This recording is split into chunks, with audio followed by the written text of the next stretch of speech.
Hello YouTube, Smiling Skeptic back at you, and I'm going to get right into this because I want to try to do this in one video. Bill, thank you for making that video. I mean that sincerely. You obviously made that video with a lot of clarity, a lot of sincerity.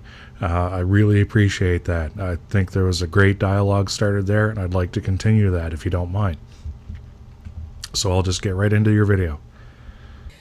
Can't you people see that the violence, all the sudden rash of news reports that's been going on for the last couple of years, and it's been escalating with guys killing their girlfriends and the violence in the dating scene? Can't you see that this has been escalating and getting more of it and more of it? I mean... Okay, so this is very good. This is the starting point for where your position works from, is that things are getting crazier in the world, and the violence, domestic violence is increasing. I share that perception, okay? I understand that. I see where you're coming from. I get that completely. I understand that 100%. But perception doesn't always reflect reality. Now, let's take a look at a couple of things here. Number one, let's look to see if there's any kind of factual basis for this. So where I'm going to go right now is the Department of Justice's website, the Bureau of Justice Statistics. And that website is bjs.ojp.usdoj.gov. Who makes up these websites? Seriously.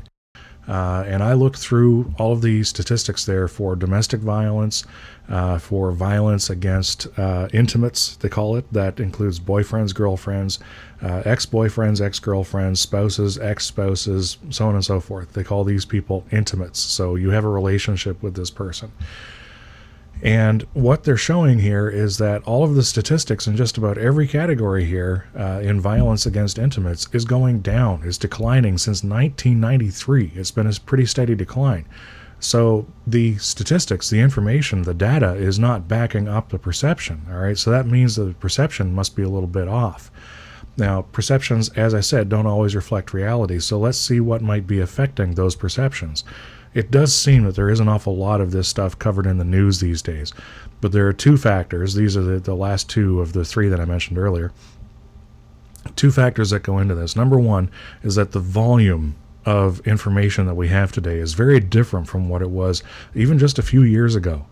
All right, this is called the information age for a reason. Now, when we were growing up, when we were kids, your source of current information, your source of current events was the newspaper that was delivered door to door, television, news broadcast in the evening for local news, and another one for national news.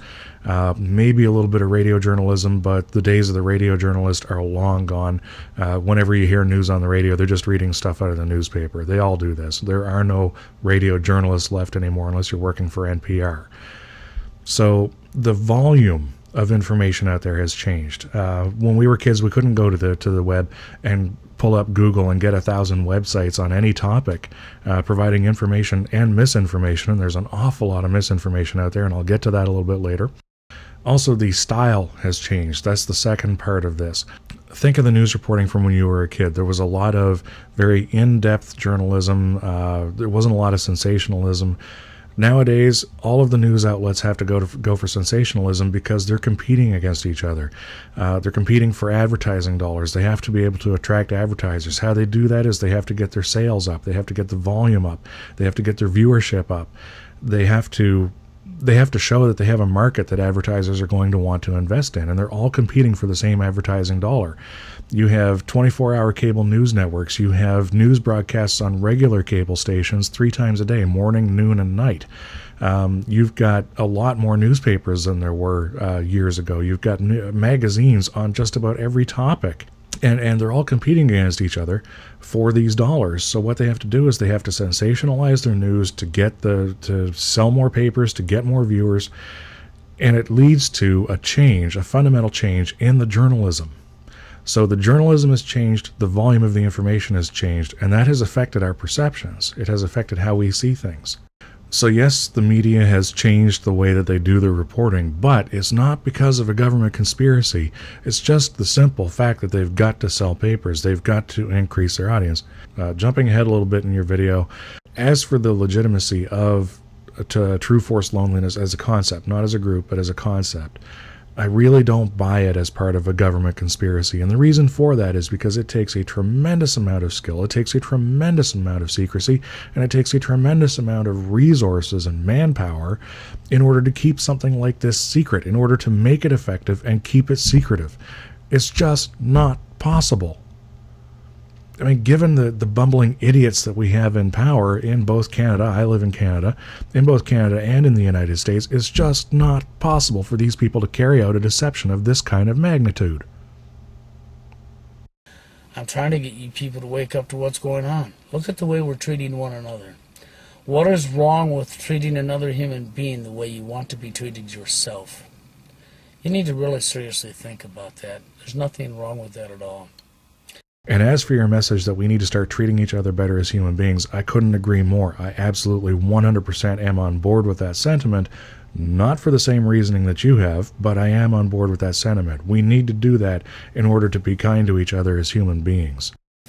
What is wrong, people, with trying to give advice to people or trying to help people figure out the problem that's going on? Okay, so what's wrong with giving people advice on how they should be living their life, how they can cope with this kind of thing? You are not qualified to be dispensing that kind of advice. That's a very dangerous thing that you're doing because you're dealing with people who are already mentally unstable. They are already feeling very persecuted and very isolated from society. They are in a position where they could do something very dangerous, and you're giving them dangerous advice. You're telling them that they are helpless to change the situation. Okay, so again, Bill, thank you for making that video. I did learn something. I learned that we have a common ground that we can work from in order to start building a dialogue here.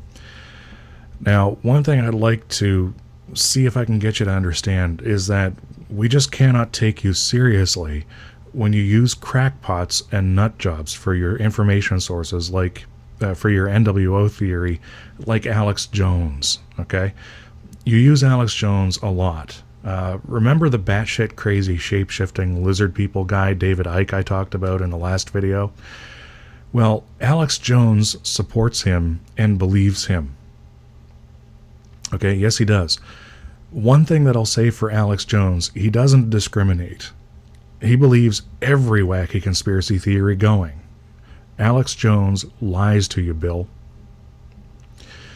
Do you not recall what happened when you listened to those kooks and declared that the end of America would come in December of 2009? Well, I live to the north of you guys, and last time I checked, we're still receiving television signals from America, and according to the evidence I'm seeing, pretty much everything seems to be going on as it has, with the exception that the South generally seems to be collectively losing its mind. You lied to us, Bill. America didn't end in December of 2009. That was because you were using bad information. In that video about America coming to an end in December of 2009, you present Lord Moncton as a climate change expert to back up your claims, okay? I only bring this up because I want to get into your selection of sources. You don't seem to be discriminative in how you get your information. You've got to stop swallowing every piece of information as if it was fact. You have to start using your critical thinking skills. And critical thinking doesn't mean that you buy what every skeptic says. Proper research isn't just going to websites that spout crazy theories with little, poor, or no evidence. Proper research is finding information, then researching the source to find out if you can trust it. Moncton is a climate change denialist. He is no scientist. In fact, he is a known scientific fraud. He abuses and deliberately misinterprets data to make his claims, and he makes up data when he can't find data to misconstrue. In shorter words, he lies to you, Bill. Like it or not, climate change is real. It's not a scam designed to usher in a new world order. Yes, Al Gore might have used a few pieces of information which have since been supplanted with better information, but a few bits don't negate the whole claim. Moncton is the other end of that spectrum in that he deliberately fudges almost everything he says. When Al Gore's position is tweaked with better and newer information, it's made more accurate. When Moncton's position is exposed to reality, like a vampire watching the sunrise, it crumbles apart.